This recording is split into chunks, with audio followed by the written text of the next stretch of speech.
City news के समाचारों में आपका स्वागत है। आज दिनांक 8 जून 2012 को मैं प्रियंका लेकर आई हूं महानगर की तरोताजा खबरें। कैसे रहा दिन भर के खबरों का हाल, आइए सबसे पहले देखते हैं हेडलाइंस। रद्द होंगे सारे वंचालीसार भूखंड, मुख्यमंत्री के दालन पहुंचा अहवाल। मनपा के विषय समितियों के चुनाव संपन्न, आखिर क्या होगा इस जुगजुग गाड़ी का, विपरीत स्थिति की मार झेल रही शकुंतला। अब तमाम सेवाओं के लिए देना होगा सेवा कर, 1 जुलाई से सेवा कर प्रणाली होगी लागू।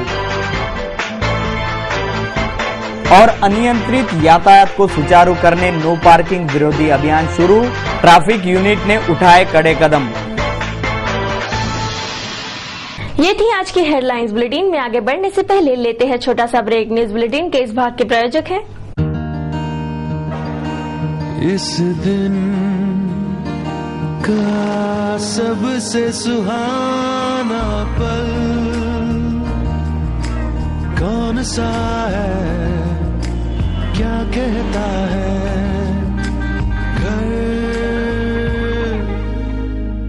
आ जा। इंडिया बुल्स होम लोन्स, घर आ जाओ।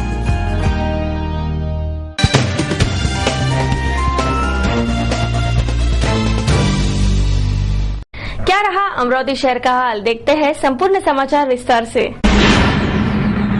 शहर के रियल एस्टेट कारोबार को हिलाकर रख देने वाले 29R लेआउट मामले में राज्य के प्रधान सचिव यूएस मदान द्वारा तैयार की गई रिपोर्ट में इन लेआउट को रद्द किया जाने की सनसनीखेज जानकारी मिली है। बता दें कि 2 चरण में गहन जांच करने के बाद गुरुवार के दोपहर मदान अहवाल लेकर मुंबई रवाना हो गए।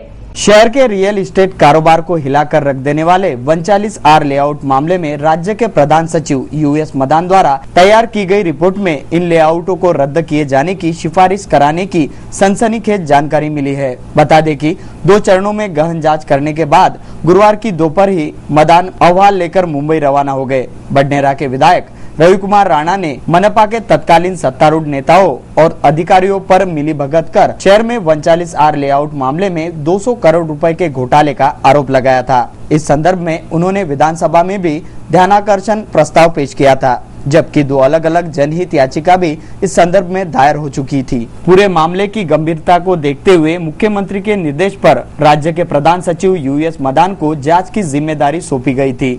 2 माह पूर्व ही मदान पहली बार अमरावती पहुंचे थे, तब उन्होंने दर्जनों फाइलें खंगाली थी। मंगलवार की शाम वे पुनः अमरावती पहुंचे थे। बुधवार को मदान ने नगर रचना विभाग के अधिकारी दिगंबर लुंगारे, गिरीश आगरकर, सुजाता कडू और तत्कालीन एडीटीपी रहमान से पूछताछ की। गुरुवार को मदान ने पूर्व महापौर किशोर शेड़के को तलब किया था। उनके साथ वर्तमान के सदन नेता बबलू शेखावत भी वहां पहुंचे। बताया जाता है कि मदान ने शेलके से लंबी पूछताछ की। सूत्रों के मुताबिक मदान द्वारा किए गए अहवाल में 39R के सभी लेआउट रद्द करने की सिफारिश करने की संभावना है। इसके अलावा नगर रचना विभाग के कई वरिष्ठ अधिकारियों पर कार्रवाई की बात कही गई है।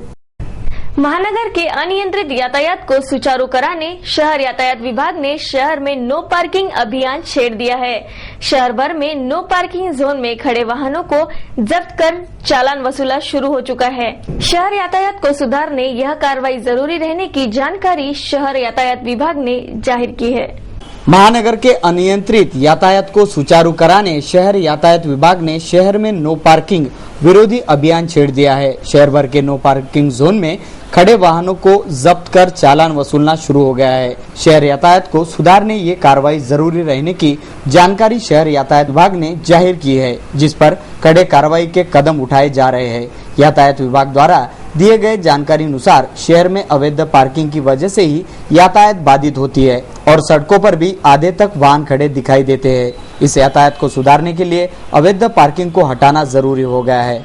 तमाम वाहन चालकों से भी अवैध रूप से वाहन पार्क न करें, ऐसा जाहिर अपील की जा रही है।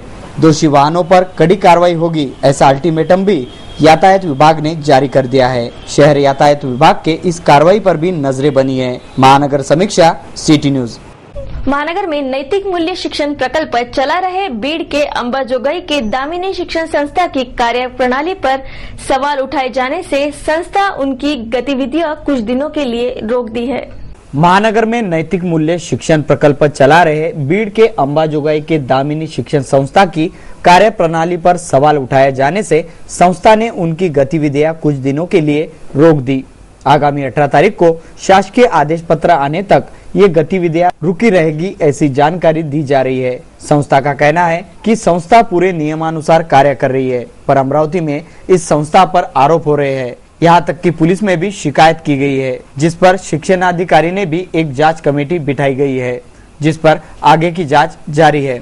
पश्चिम महाराष्ट्रामध्ये नेते त्यांच्या एका डेव्हलपमेंट करण्याकरता ती भांडतात। मी स्वतः मंत्र्यांच्या बऱ्याच पुस्तक वाचलेले आहेत। बऱ्याच एखाद्या स्कीममध्ये जर पश्चिम महाराष्ट्राचं जर नाव नसेल तर पश्चिम महाराष्ट्रातले विद्यार्थी नेते आहेत ते आमचं त्या स्कीममध्ये नाव टाका, आमचा जिल्हा टाका असं म्हणून भांडतात। मला असं वाटतं की मराठवाड्यातले आणि पश्चिम महाराष्ट्रातले त्यांचा आदर्श घेतला पाहिजे आणि त्यांना सगळ्यांनी आमच्या जिल्ह्यात का मिळत नाही, आमच्याकडे का भागास्पद जिल्हा आहे, आम्हीच का पुढे जात नाही, आम्हाला स्कीमचा का फायदा होत नाही। कित्येक योजना आहेत सर अशा की सेंट्रल गव्हर्नमेंटच्या आहेत, महाराष्ट्राच्या आहेत, एकूण तिकडून पण ते संस्थेला मदत करतात, तर त्याला ज्यावेळेस प्रस्ताव सादर करतात तर त्याला बरेच राजकीय नेते विरोध करतात, बरेच राजकीय नेते ते प्रस्ताव मंजूर होऊ देत नाही। असा पण आमचा माझा कार्यक्रम चालला तुम्ही विषय वेगळा झाला। आपला विषय असा होता की तुमच्याकडे परवानगी नाही, तुम्ही जरी फी घेऊन राहिले, पैसे घेऊन राहिले, तर तोपर्यंत तुम्ही आता प्रक्रिया थांबवणार आहे का?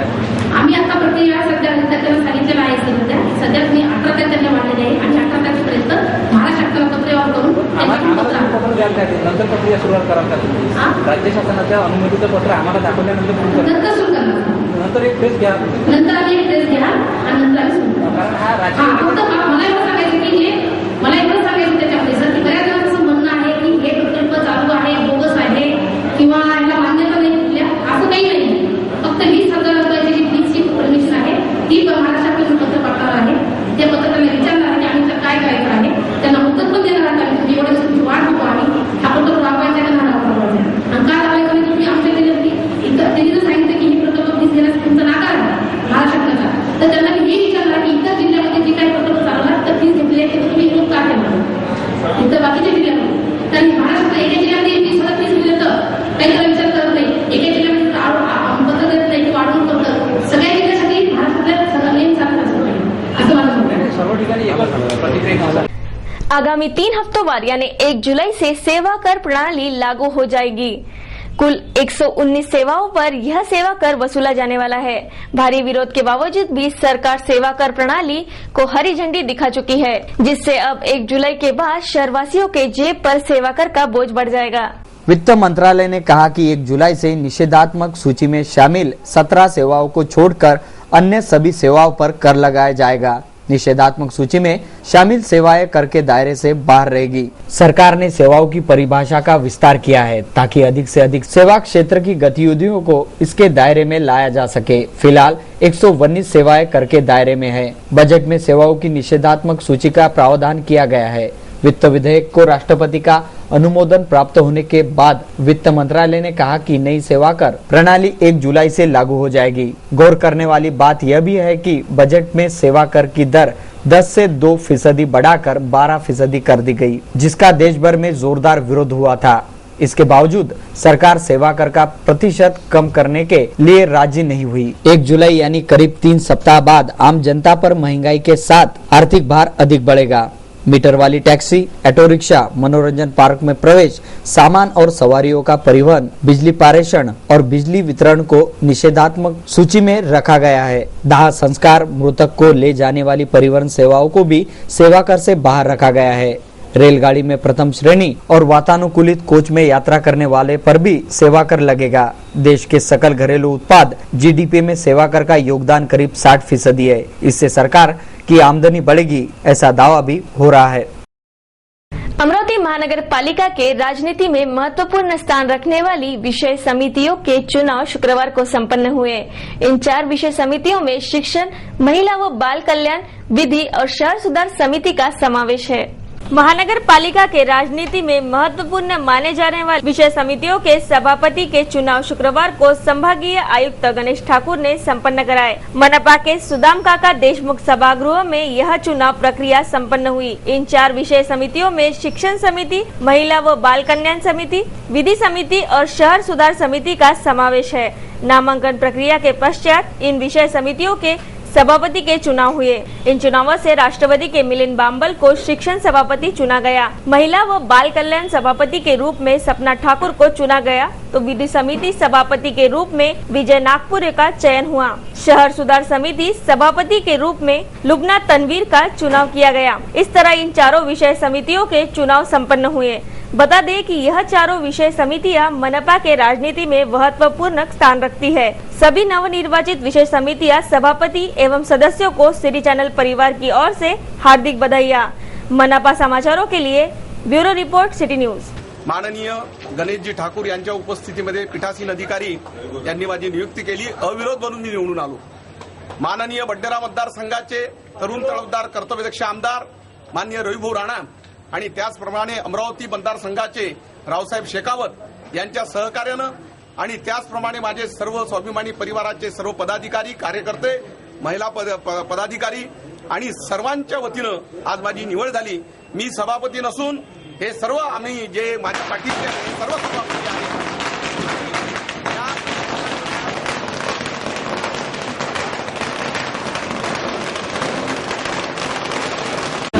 आमचे सदस्यस्थान मान्य संजीवभाऊ खोडके, त्याचप्रमाणे आमच्या मार्गदर्शक राष्ट्रवादीच्या नेत्या सुलभाताई खोडके यांनी माझ्यावर जो विश्वास दाखवला आणि आज मला शिक्षण समितीच्या सभापतीपदी नियुक्ती केल्याबद्दल मी त्यांचे प्रथम आभार मानतो आणि त्यांच्या मार्गदर्शनाखाली आणि त्यांच्या आशीर्वादाने शिक्षण समितीमध्ये चांगल्या पद्धतीने काम करण्याचा मी प्रयत्न करेन। येणाऱ्या काळामध्ये मनपाच्या शिक्षण विभागाची शिक्षण शाळेची परिस्थिती कशा पद्धतीने सुधारेल, तिथे विद्यार्थ्यांना कशा पद्धतीने त्यांना तिथे त्यांच्याकडे लक्ष दिल्या जाईल याबद्दल सर्व मी लक्ष ठेवणार आहे। आणि पुनश्च एकदा आमचे नेते संजीवभाऊ खोडके, त्याचप्रमाणे सुलभाताई खोडके आणि माझे सर्व सहकारी नगरसेवक यांचे मी आभार मानतो आणि या समितीमध्ये चांगल्या प्रकारे कार्य करण्याचे मी निश्चित वचन या जनतेला देतो।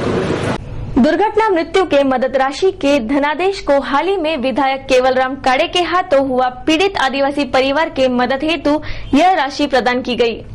नैसर्गिक विपदा में मृत व्यक्ति के परिजनों को शासकीय मदद प्रदान की जाती है। हाल ही की घटना में परतवाड़ा क्षेत्र के आदिवासी मजदूरों की मौत हो गई। इन मृतकों के परिजनों को विधायक केवलराम काड़े के हाथों मदद राशि के धनादेश वितरित किए गए। विधायक केवलराम काड़े ने इस बाबत अधिक जानकारी दी। बेलघाट के अचलपुर मतदारसंघ के अचलपुर तालुका के जो जिनके पति दुर्घटना से मयत हो गए, उनके विधवा पत्नियों को शासन की तरफ से 10,000 रुपये का अपन ने चेक का वितरण किया ताकि उनको आर्थिक सहायता मिले।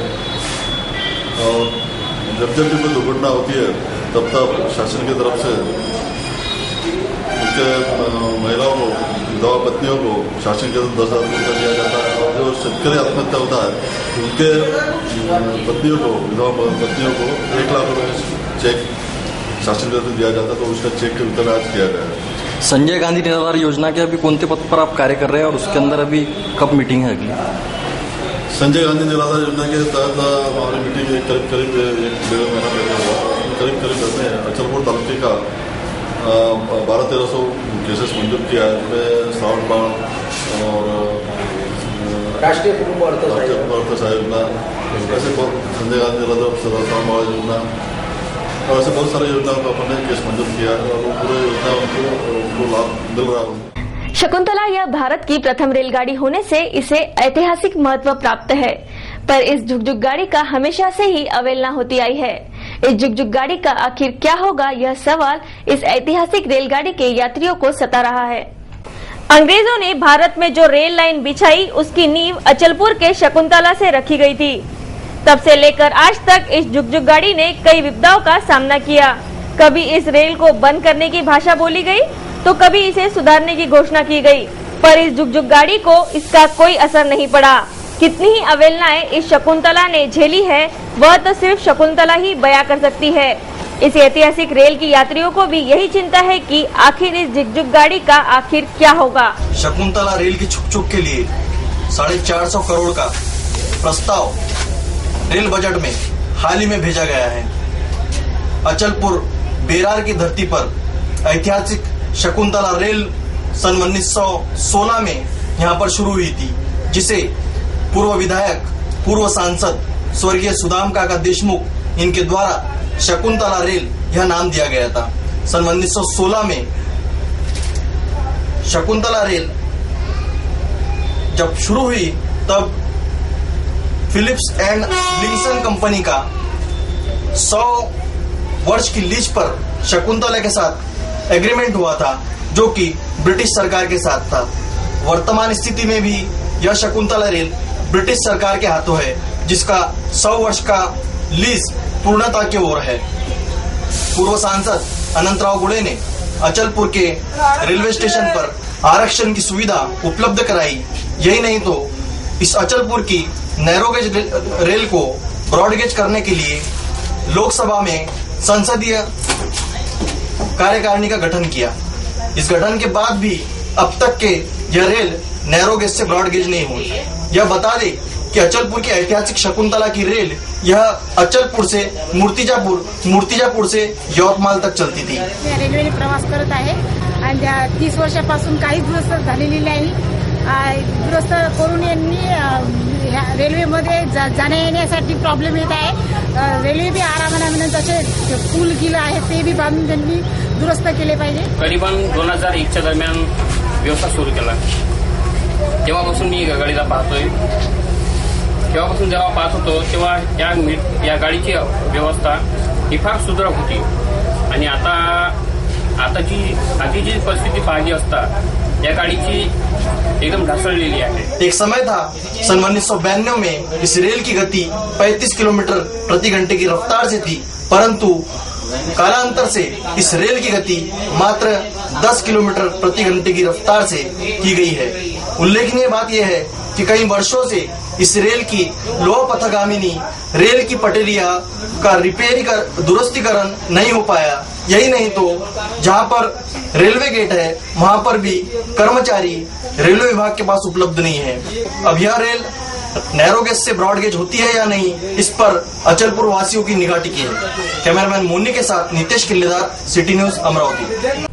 देश के जाने माने कार्टूनिस्ट श्री श्याम जगोता, इन्होंने सिटी न्यूज के कार्टून कोने के लिए आज का यह कार्टून भेजा है।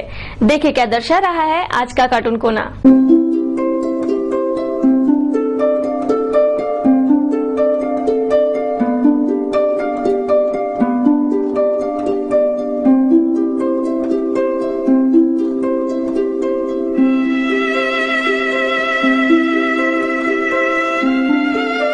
फेसबुक से जुड़े हमारे लाखों दर्शकों के विचार एवं सुझाव हमें हर रोज प्राप्त होते हैं। दर्शकों के भेजे संदेश, हास्य, विनोद, गजल, कार्टून तथा छायाचित्र आदि को सिटी न्यूज के बुलेटिन से प्रसारित किया जा रहा है।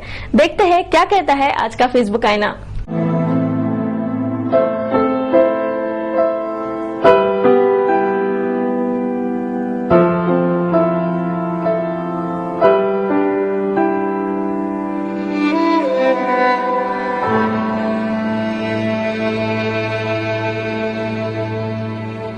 कैसा रहा दिन भर का मौसम, एक नजर मौसम की खबरों पर।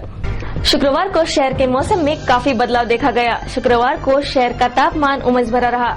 शहर का अधिकतम तापमान 41 डिग्री सेल्सियस नापा गया तो न्यूनतम तापमान 31 डिग्री सेल्सियस पर स्थिर हुआ था, तो ह्यूमिडिटी का परसेंटेज 30% रहा। शनिवार को भी शहर का तापमान उमस भरा रह सकता है, ऐसी जानकारी मौसम विभाग के हवाले से दी जा रही है।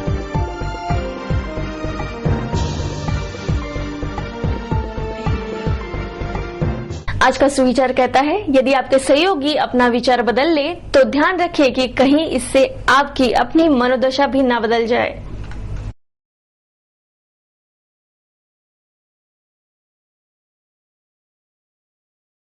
सिटी न्यूज के इस बुलेटिन में बस इतना ही। जाते फिर से नजर डालते हैं आज की हेडलाइंस पर। रद्द होंगे सारे 39R भूखंड, मुख्यमंत्री के दालन पहुंचा आह्वान।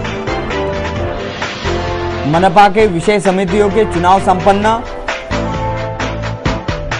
आखिर क्या होगा इस जुगजुग गाड़ी का? विपरीत स्थिति की मार झेल रही शकुंतला। अब तमाम सेवाओं के लिए देना होगा सेवा कर। 1 जुलाई से सेवा कर प्रणाली होगी लागू और अनियंत्रित यातायात को सुचारू करने नो पार्किंग विरोधी अभियान शुरू। ट्रैफिक यूनिट ने उठाए कड़े कदम। सिटी न्यूज के बारे में आप अपने सुझाव एवं विचार हमें भेज सकते हैं हमारे इस पते पर। हमारा पता है सिटी न्यूज कार्यालय, धनराज लेन, सक्कर 7, अमरावती। हमारा फोन नंबर है 25633833। या आप हमसे फेसबुक, ट्विटर पर भी जुड़ सकते हैं या हमें मेल कर सकते हैं। देश और दुनिया की खबरें और हर बुलेटिन को देखने के लिए लॉग ऑन करें www.citynews.net.in पर। सिटी न्यूज पर कार्यक्रम और खबरों का सिलसिला जारी रहेगा। लेते हैं आपसे इजाजत। इस बुलेटिन में बस इतना ही। नमस्कार।